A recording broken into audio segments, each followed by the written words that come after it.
In Moonwood Mill, things don't disappear. But this cabin wasn't supposed to be hidden. It was meant to be forgotten. Hi everyone and welcome to a new speed build in The Sims 4. Today I'll be working on an isolated cabin in the middle of the woods. If you want to know more about it, just sit back and let the story unfold. For today's build, I'll be using around 5 or 6 packs, which I'll leave listed in the description along with all the details of the house. It's meant to be functional, but I didn't build it with functionality as the main focus.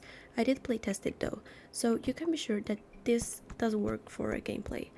However, as I was saying, while building I was far more focused on representing the story of this werewolf.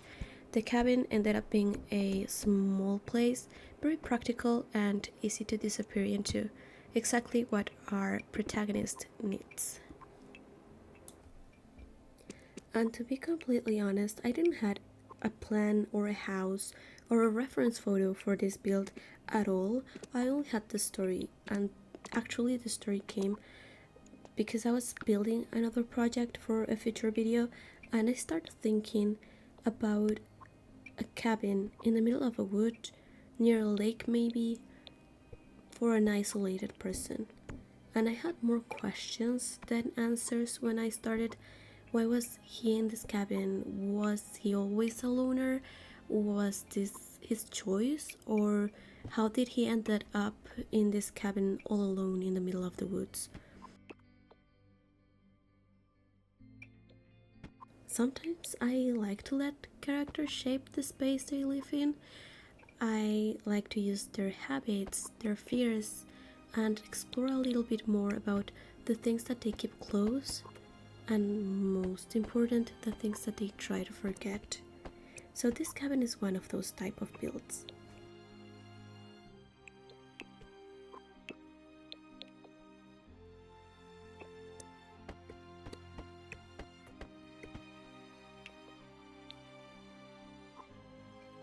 I do think that you can adapt the layout to different stories. While I added many details with this specific narrative in mind, at the end of the day, this is just a cabin, so it's composed by one bathroom, 2 rooms, a kitchen, and a living area. So just feel free to adapt it to however you might like, and let me know in the comments if you can imagine another story that unfolds in this cabin. For me, this cabin belongs to a werewolf who chose loneliness, but it's not about isolation at all. It ended up being about distance. Motivated by guilt, regret, and doubt, he spent his days searching for answers, trying to understand how he ended up here. So he doesn't live, he survives, and the only thing that keeps him going is the pursuit of that truth, the truth that might allow him to rest, or maybe will help him justify a revenge, or maybe will only deepen his own guilt. He wasn't always alone. He was born into one of the oldest packs in Moonwood Mill, a pack led by his family for generations. So for him, leadership wasn't a possibility, it was always an expectation.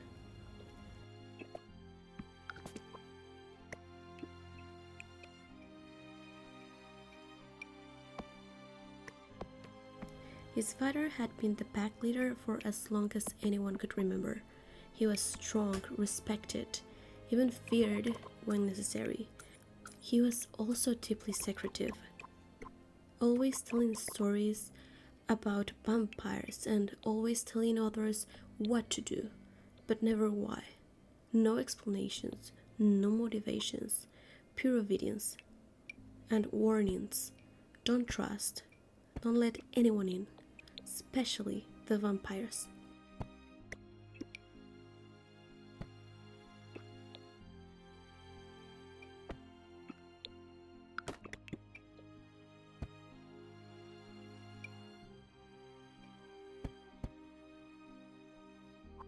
He was a powerful leader, but a strength like that, it might not disappear overnight, but it fades.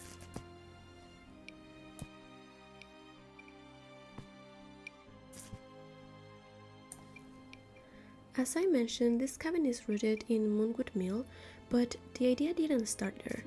I was actually working in this other project. It was a build for Magnolia Blossom Park. I wanted to redesign it into something more natural with a lake, open green areas, but that build is gonna be on hold and I'll probably use it for a future video.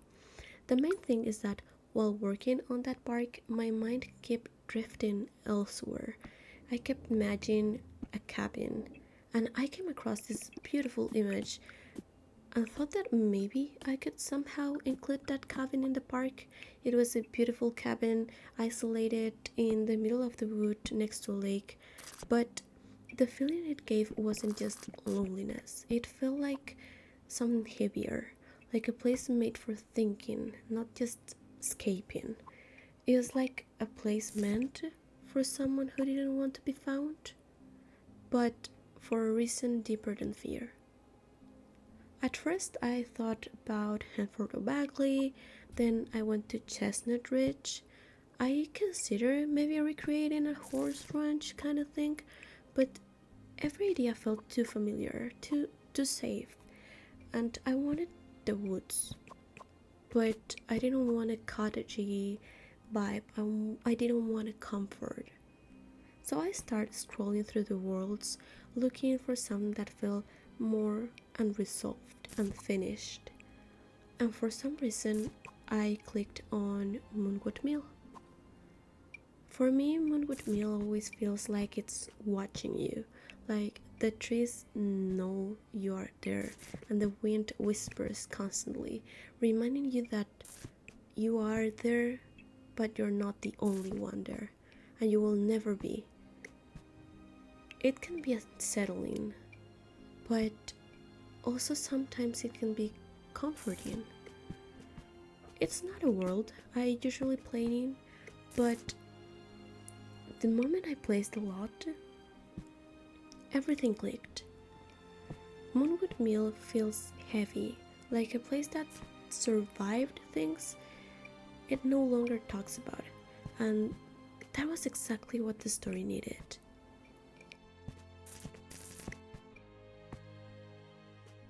His father had been sick for a long time, slowly, quietly. At first, it was small things, missed meetings, avoiding physical activities, saying he needed to delegate more. Then, longer absences, days where no one knew where he was, solo trips to quote unquote resolve problems. But no one fully understood. He was always busy, but no one knew why.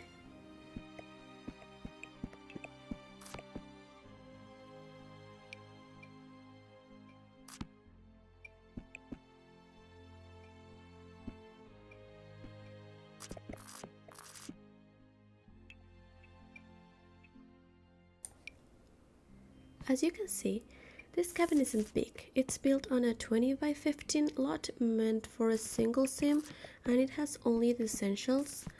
Not many activity items either. I was thinking about what someone would need to survive, not to be entertained. So the bathroom is also a 3 by 3 bathroom with a bathtub, so it works for pets and toddlers too if you want to adapt the story.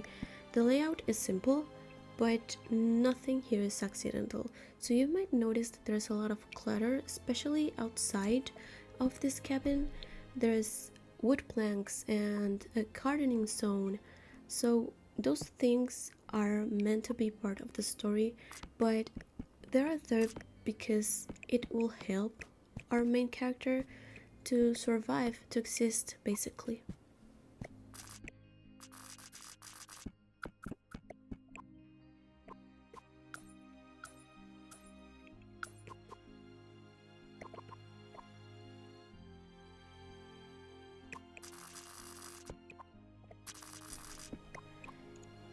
He admired his father deeply, but he needed answers.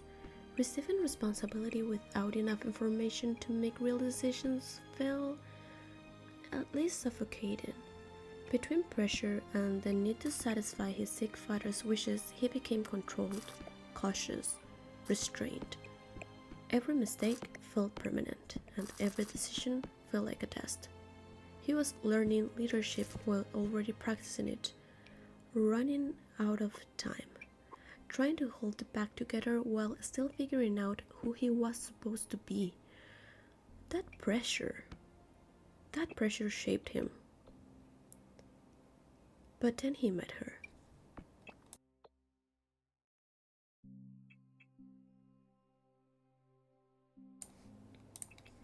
She wasn't part of the pack. She wasn't even from Moonwood Mill. She was an outsider, curious, open, and unafraid to ask questions no one else dared to ask. And somehow, she was welcomed. She was warm, understanding, fresh. Some members watched her carefully. Others were instantly charmed. She had a way of making even the most guarded werewolves feel seen, not judged. Even his father warned him. People see us as monsters. She doesn't. A heart like hers needs protection. But we are dangerous. And remember, rely only on the pack. In a closed territorial group, she became something rare, accepted, but never fully belonging. That should have been the first sign. But he ignored it. Everyone did. And eventually, he fell in love.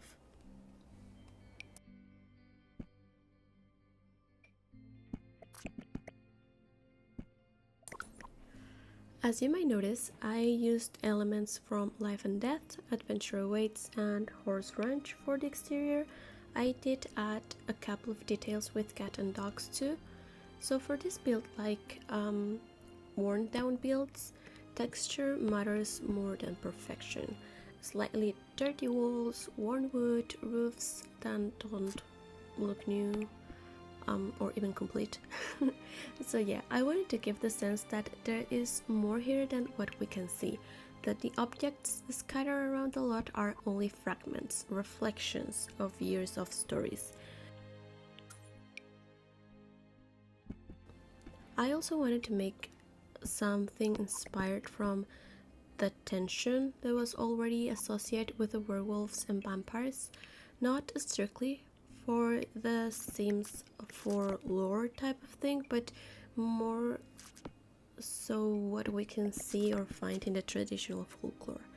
I'm not even sure how much official lore we have regarding those occults in the Sims, but it's rather the rivalry we recognize from folklore in general. So for this story, I imagine the tension between werewolves and vampires have existed for generations, not as an open war type of thing, but more so a quieter war or rivalry between them, deep inherited distrust, maybe something Twilight coded. I don't know, maybe it's something more passive aggressive, and they have different types of traditions and a different way of surviving, and maybe in those differences they find very different ideas of what peace means, and that's causing the rivalry.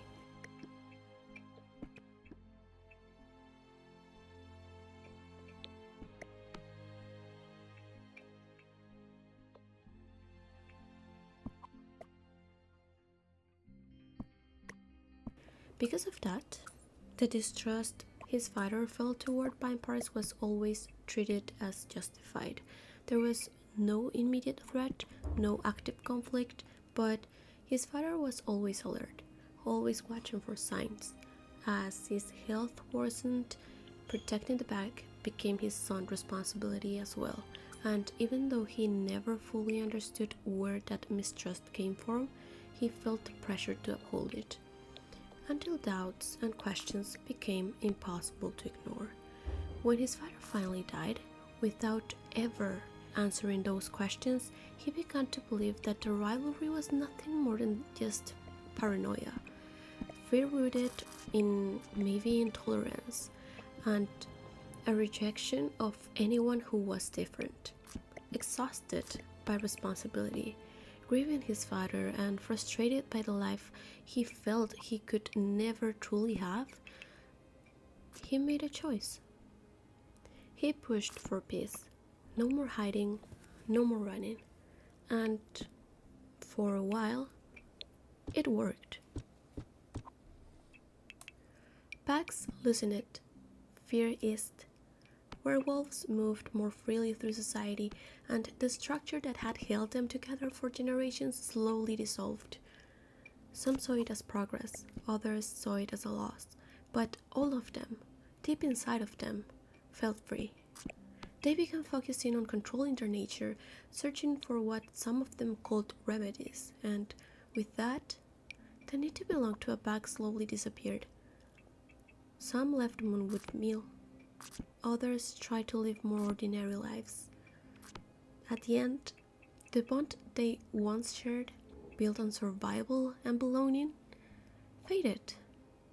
And in the middle of that fragile calm, he finally confessed his love to her. Years later, believing this new reality was stable and safe, he proposed. They married in a beautiful ceremony by a lake, surrounded by nature. Some old pack members were there, and he was mesmerized by her soul, her eyes, her warm smile. With the sun reflecting on the water and the wind calming his nerves, he promised her everything, forever, until death tore them apart.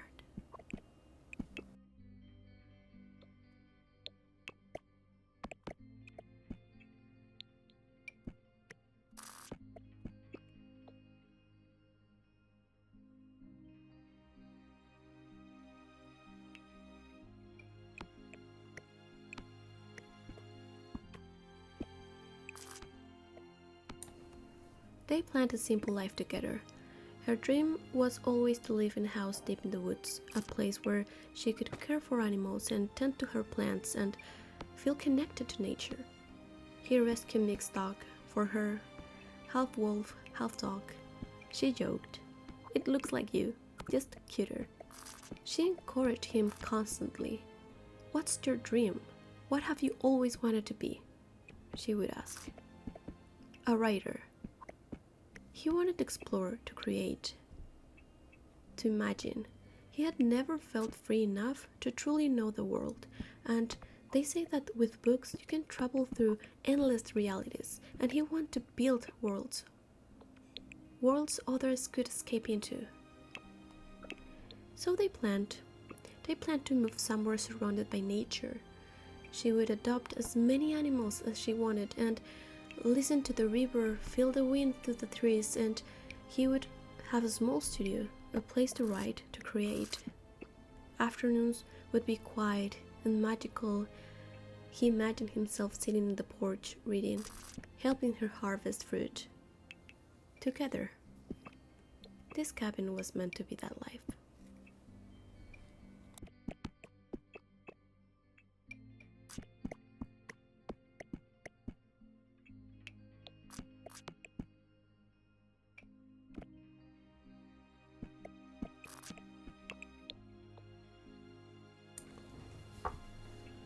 The interior was meant to feel cozy, but it ended up feeling nostalgic. There's a long hallway that leads to the main area, which now exists only for survival.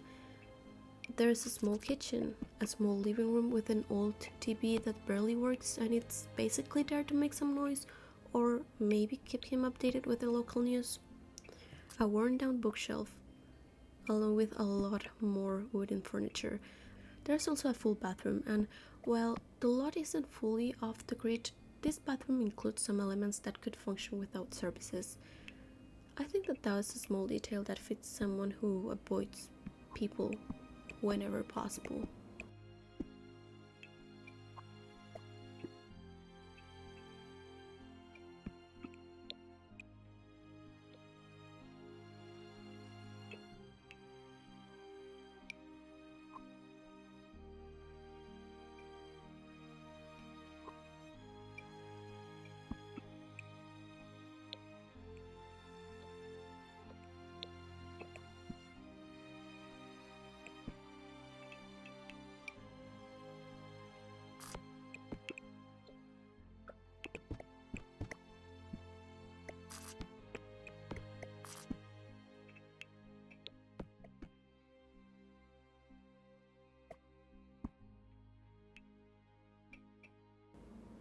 But yet, why am I only talking about him?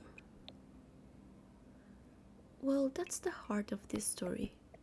Because even though her presence never truly leaves him, she's not there. She was never in that cabin. They never arrived. The accident was sudden, ordinary, unremarkable. He survived. She didn't. There were no clear answers, no proof of sabotage, no certainty beyond the fact that he was the one driving. Some nights he tells himself it was just an accident. Other nights his thought returned to the back. The leadership he stepped away from. The peace he pushed for without fully understanding its cost. And he wonders which decision truly broke everything. Would she still be there if it wasn't for him? Would she have grown old with someone else? What if he had stayed in the pack? Maybe his father was right. Maybe he was dangerous. Maybe a heart like hers needed more than just a ticking time bomb. Maybe no one is truly worth trusting. Maybe it wasn't his fault at all. Maybe it was a calculated plan. Maybe peace was never peace.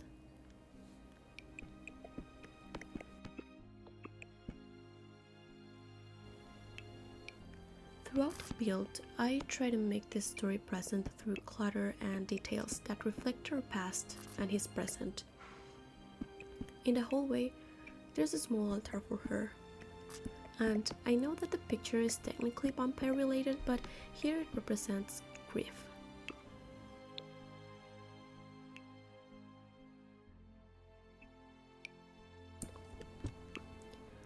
Then there's the studio. This was the room where he was meant to become a writer, to build a future with her. Now it's where he spends most of his time, surrounded by questions, not people, by doubts, not dreams. While recovering from the accident, he began reading his father's journals. Old notes, old warnings, vampires. Everything seemed to lead back to them. Maybe his father was right after all. What if the accident wasn't an accident? The stories didn't align. Why had his family always feared vampires? Why had his father never accepted peace with them? What secret tied everything together? Or was it just a way to avoid responsibility? Maybe the vampires were involved. Maybe they weren't. Some nights, that possibility is easier to live with than the alternative. So he came here, to the cabin that was supposed to be his future. And now it's a refugee. A place for research, for distance. A place where no one depends on him. And where every choice affects no one but himself.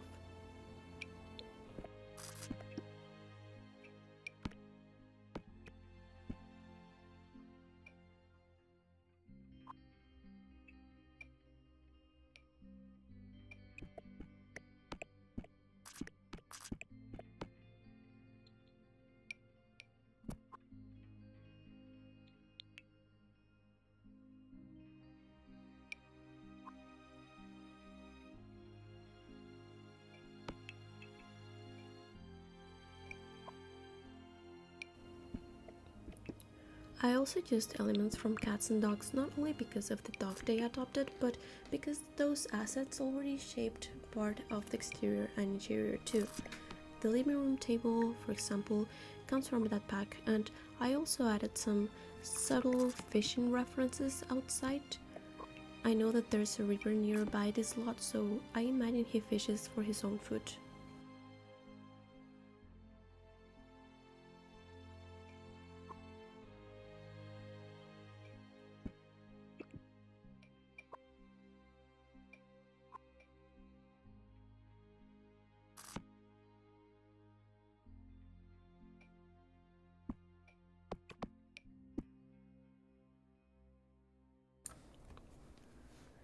The bedroom is simple, almost untouched. Some rooms are harder to live in than others.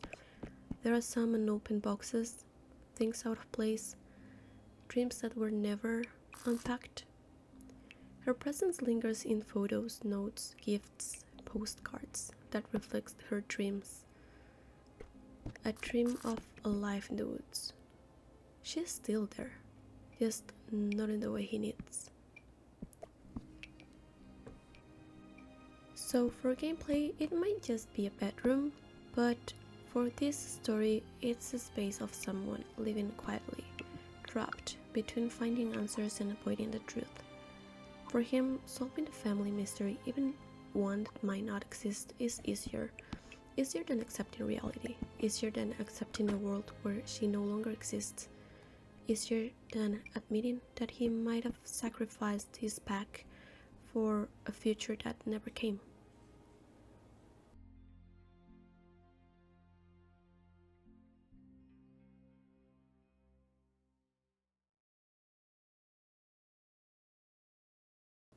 And with that, we have reached to the end of today's story and build. Thank you for staying until the end and sharing this quiet moment with me. If you like this kind of slow, cozy gameplay with storylines, let me know in the comments. If you have another ideas for stories I should explore and create builds for, let me know too. I will love to keep building worlds like this and places with this kind of stories. Take care, and I'll see you in the next time. Thank you.